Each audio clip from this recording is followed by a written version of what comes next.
Proverbe chapitre 6.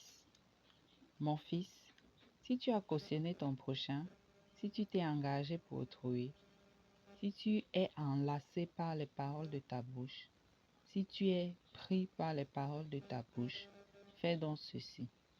Mon fils, dégage-toi, puisque tu es tombé au pouvoir de ton prochain.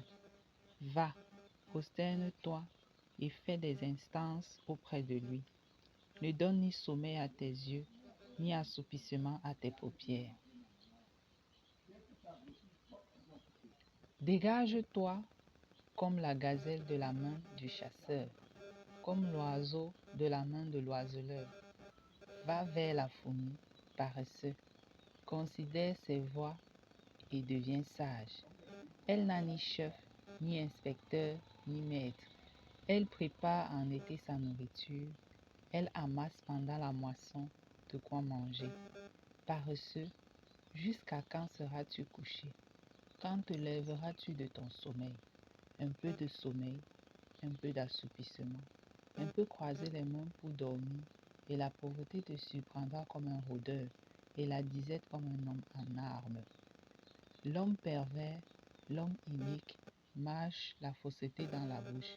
Il cligne des yeux, parle du pied, fait des signes avec les doigts. La perversité est dans son cœur. Il médite le mal en tout temps.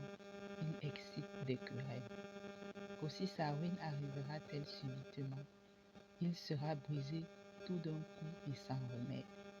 Il y a 10 choses que hait l'Éternel, et même 7 qu'il a en horreur. Les yeux hautains, la langue menteuse, les mains qui répandent le sang innocent, le cœur qui médite des projets iniques, les pieds qui se hâtent de courir au mal, le faux témoin qui dit des mensonges, et celui qui excite des querelles entre frères. Mon fils, garde les préceptes de ton père et ne rejette pas l'enseignement de ta mère.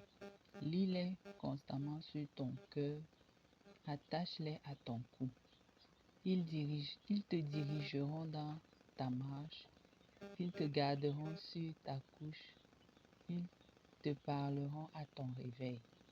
Car le précepte est une lampe et l'enseignement une lumière, et les avertissements de la correction sont le chemin de la vie. Ils te préserveront de la femme corrompue, de la langue doucereuse de l'étrangère. Ne la convoite pas dans ton cœur pour sa beauté, et ne te laisse pas séduire par ses paupières. Car pour la femme prostituée, on se réduit à un morceau de pain, et la femme mariée tend un piège à la vie précieuse. Quelqu'un mettra-t-il du feu dans son sein, sans que ses vêtements s'enflamment? Quelqu'un marchera-t-il sur des charbons ardents, sans que ses pieds soient brûlés?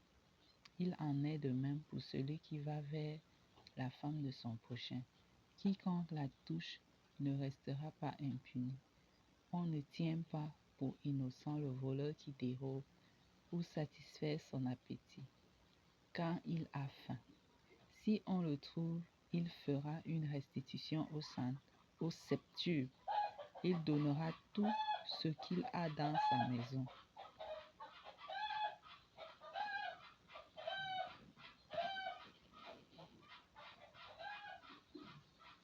Mais celui qui commet un adultère avec une femme est dépourvu de sens.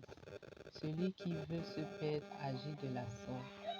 Il n'aura que plaie et ignominie, et son opprobre ne s'effacera point. Car la jalousie met un homme en fureur, et il est sans pitié au jour de la vengeance. Il n'a égard à aucune rançon, et il est inflexible quand même tu multiplierais des dons. Quand même tu multiplierais les dons.